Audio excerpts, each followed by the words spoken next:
For millennia, the farmers of old Europe lived in relative peace, honoring the mother goddess in egalitarian societies.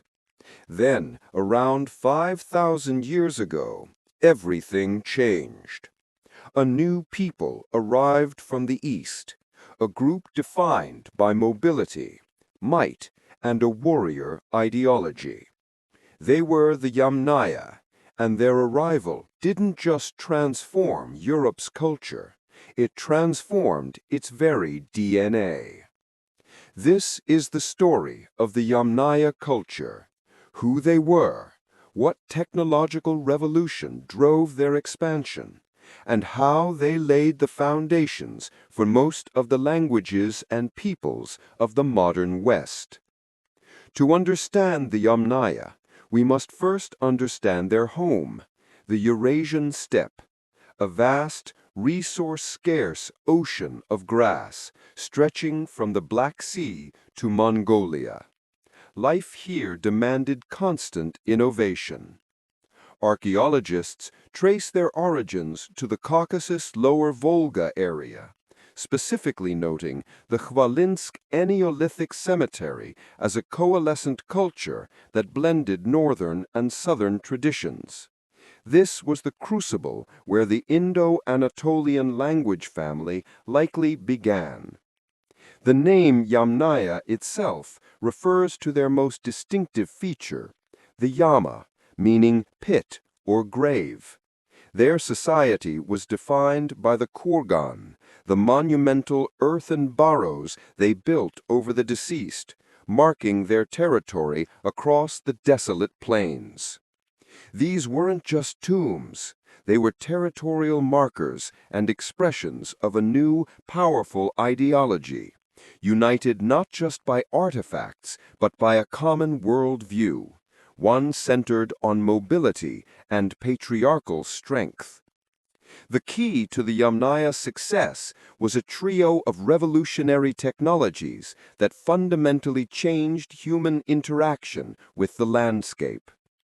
The pastoral economy and dairying. Unlike the sedentary farmers who ate mostly grains, the Yamnaya utilized the grass of the steppe to raise cattle, sheep, and goats. Crucially, they developed the ability to consume milk. This shift provided a massive protein advantage. Ancient genetic studies confirm what the history suggests. The Yamnaya were often significantly taller and physically stronger than their neighbors, a literal evolutionary edge born from their diet. The horse and the wheel. Steppe life demanded speed. While the domestication of the horse was a process that took millennia, the Yamnaya perfected it. They paired the horse with the invention of the wheeled wagon. This combination created the ultimate logistical tool, the nomadic pastoral economy. It meant they were never tied to one field. They were always moving, always seeking new grazing lands, and always prepared for conflict. Mobility and livestock wealth created a new social order. When a Yamnaya man died, his wealth, his cattle, could not be divided among too many sons without impoverishing the next generation. The result was the establishment of private property and the system of primogeniture. This structure created a class of dispossessed younger sons who had only one path to wealth and status: warfare. The formerly egalitarian structure was replaced by a rigid patriarchy, where men were valued as defenders of mobile wealth. Correspondingly, their faith shifted. The mother goddess was replaced by the masculine, tempestuous sky father, the precursor to Zeus and Jupiter, a deity of wealth and conflict who sanctioned expansion. The culture, society, and religion were now perfectly aligned for conquest.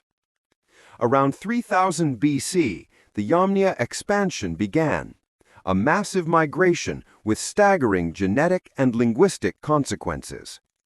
The westward flow. They flooded into Central Europe, migrating as far as Iberia. Genetic studies provide overwhelming evidence that a massive gene flow occurred, contributing the steppe component to the ancestry of Central Europeans. In regions like the Carpathian Basin, the migration was a complex process of newcomers interacting with locals, leading to the formation of new cultures, most notably the corded ware culture. The Yamnaya expansion is widely accepted as a major source for the spread of proto-indo-European languages. From the Germanic and Celtic tongues of the West to the Sanskrit and Iranian languages of the East, this steppe dialect became the foundation for over 400 modern languages. The eastward and southward flow. Yamnaya-related ancestry traveled deep into Asia. In Xinjiang, China, this ancestry is thought to be the origin of the Tocharian languages. Southward, it eventually influenced the formation of the Indo-Aryan speaking populations of South Asia.